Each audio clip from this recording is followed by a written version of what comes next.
Saya hormati Pak Gubernur Bangka Belitung, ada Pak Bupati Belitung Timur juga, ada Pak Dirjen dari Kementerian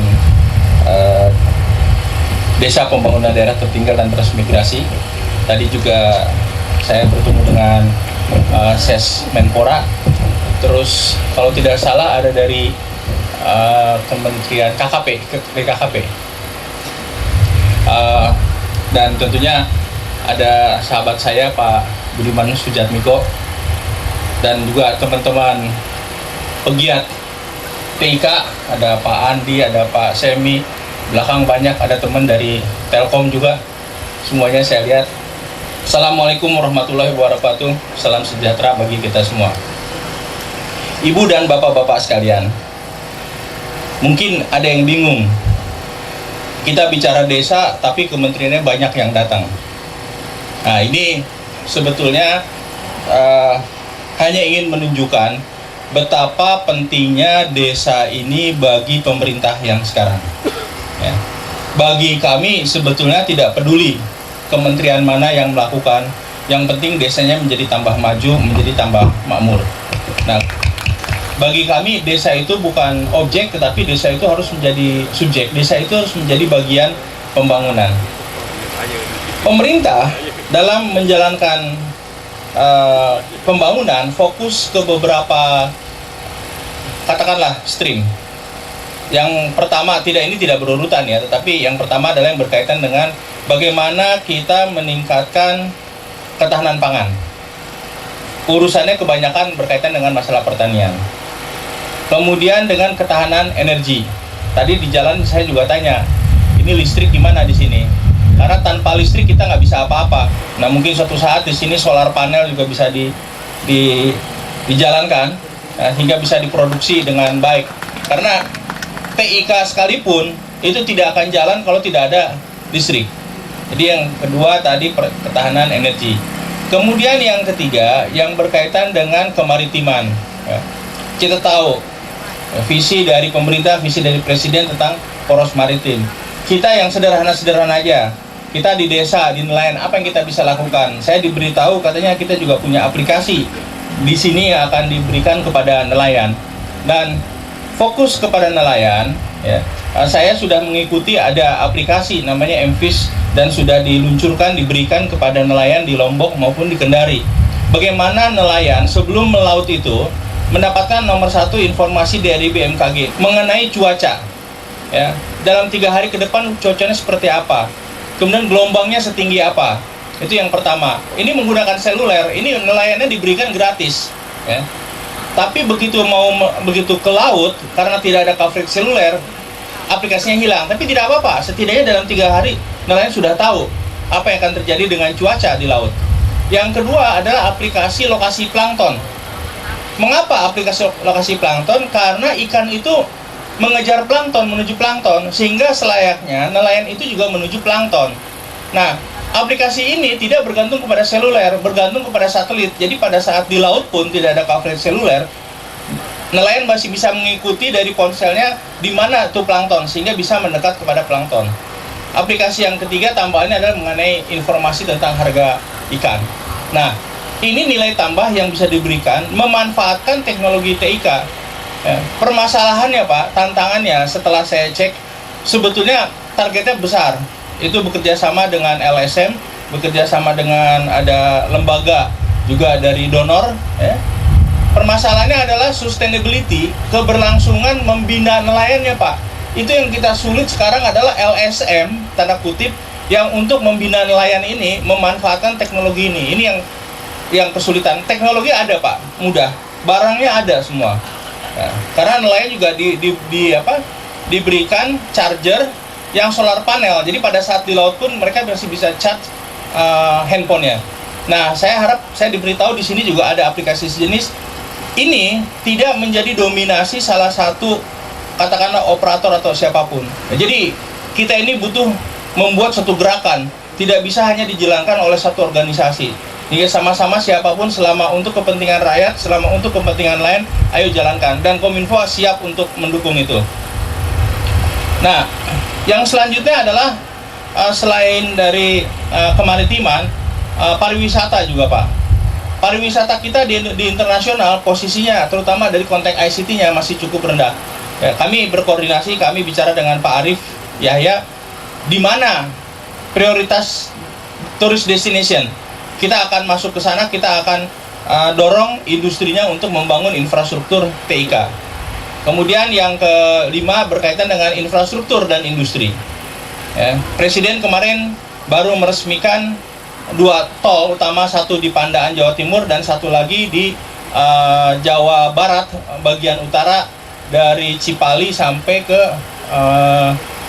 yang utara lah, setelah Cikampek ke sana. Itu akan membuat biaya logistik kita menurun tajam gitu loh. Kemudian yang pengembangan sumber daya manusia tentunya, ya. Dan terakhir adalah pembangunan di wilayah perbatasan. Nah, karena apa? Karena masyarakat Indonesia ini yang harus mendapatkan akses TIK, yang berhak mendapatkan akses TIK, bukan hanya masyarakat perkotaan, tetapi juga masyarakat selain masyarakat perdesaan, juga masyarakat yang di perbatasan. Nah, Kominfo mempunyai target perbatasan Kalimantan utamanya, ya, antara Kalimantan dengan negara tetangga kita Malaysia. Pertengahan 2010 semua desa, ada 120 desa itu sudah bisa di cover oleh BTS, sehingga akses kepada seluler maupun akses kepada internetnya bisa diberikan kepada masyarakat di daerah perbatasan.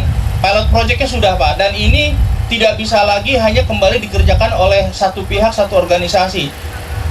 Sebagai contoh, yang pilot project yang 5 di Kalimantan Timur, Kalimantan Utara, itu tanahnya disediakan oleh Pemda tingkat 2 Pak. Kemudian membangun towernya itu provinsi Pak Gubernur, Pak Awang Faruk. Kemudian operator yang membangun BTS-nya itu masih merugi karena daerahnya memang daerah tidak visible. Oleh karenanya itu akan menjadi bagian dari program USO ataupun program KPU pemerintah, nanti disubsidi melalui dana USO yang dikelola oleh Kementerian Kominfo. Nah, inilah fokus program pemerintah yang harus kita lakukan sama-sama. Jadi Kominfo tidak hanya berpikir secara ego mengenai kementeriannya saja, mengenai teknologi, tapi bagaimana mendukung fokus tujuan pemerintah. Jadi kalau semua kementerian, sama dengan Kementerian Desa, sama dengan Kementerian KKP, sama dengan Kementerian Pemuda dan Olahraga, jadi kita tidak memikir lagi ego sektoral, yang penting masyarakatnya happy, nilai tambah itu terjadi di masyarakat. Jadi itu yang ingin saya sampaikan kepada ibu dan bapak-bapak, dan saya gembira dengan festival Destika ini. Untuk diketahui, tadi desa itu ada 70.000 Pak. Di kami ada namanya, bersama Pak Budiman juga dan teman-teman, ada namanya relawan TIK Pak. Tapi baru 6.000 Pak. Jadi masih jauh. Jadi kalau misalkan ada guyon dulu, kalau misalkan jangan cepet-cepet lah, tenang aja, Belanda masih jauh. Ini kita relawannya masih jauh Pak, baru 6.000 dibanding 70.000 lebih desa. Jadi saya berharap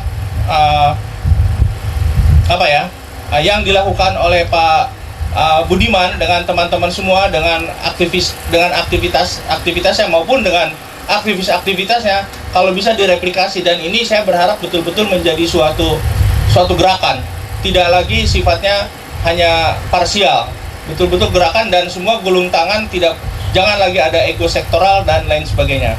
Nah, ibu dan bapak-bapak sekalian, ini mungkin yang saya sampaikan pada ibu dan bapak-bapak. Sekali lagi selamat berfestival di namanya Destika, Desa TIK. Kebetulan tempatnya di Pak Basuri, ada 1.000 pelangi. Saya hitung-hitung kalau 1 juta pelangi tadi Pak Gubernur. Kalau 1 juta pelangi saya hitung-hitung berarti ada 7 juta warna Pak. Karena satu pelangi itu ada 7 warna. Merah, jingga, hijau, biru, nila, ungu Pak. Jadi 7 juta warna. Dan saya senang juga berdiri di belakang di sini ada replika dari sekolah yang filmnya terkenal, Laskar Pelangi. Mudah-mudahan ada yang manggil foto saya, zoom dari sini dengan background ini Pak. Boleh ngarep Pak. Mungkin itu yang saya sampaikan pada ibu dan bapak sekalian. Sekali lagi saya ucapkan terima kasih. Dan menjawab tadi Pak Gubernur, izinkan saya menyampaikan yang terakhir Pak, sebelum salam. Pergi ke pasar Gantung membeli beras. Di sini kan ada pasar gantung katanya. Jangan lupa membeli daging babat. Selamat untuk Festival Destika 2015. Semoga sukses, Desa Maju, Indonesia hebat. Wassalamualaikum warahmatullahi wabarakatuh.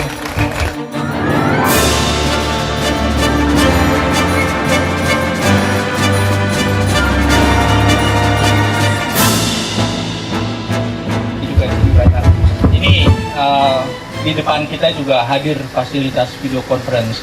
Itu juga menunjukkan bahwa namanya TIK, Teknologi Informasi Komunikasi, itu bukan hanya milik kota besar. Ini sudah bisa memanfaatkan fasilitas video conference. Di sini yang boleh dikatakan di Belitung Timur, di sana ada saudara kita dari Majalengka. Apa kabar, Damang? Nah, kemudian juga ada dari Banyumas. Assalamualaikum Ibu. Ada dari Sukabumi. Damang, Juragan. Ada Cilacap. Kemudian panitia Destika di mana? Di belakang situ. Kemudian ada juga PD Aceh. Ya. Ini kita bisa memanfaatkan semua, berkomunikasi, berinteraksi, memanfaatkan fasilitas infrastruktur TIK. Kan peraturan Menteri ditambah dengan surat edaran yang namanya desa itu boleh meregistrasi namanya desa langsung, tidak perlu kepada pemerintah tingkat 2 kabupaten. Jadi syaratnya satu, sekdes, karena sekdes itu pegawai negeri sipil. Sekdes yang hanya mendaftarkan CC-nya ditembuskan kepada sekda, ya, kantor sekda. Itu yang terakhir, surat edaran. Ini memberikan kemudahan-kemudahan, ini kan memberikan juga ruang bagi desa-desa untuk memanfaatkan TIK semaksimal mungkin.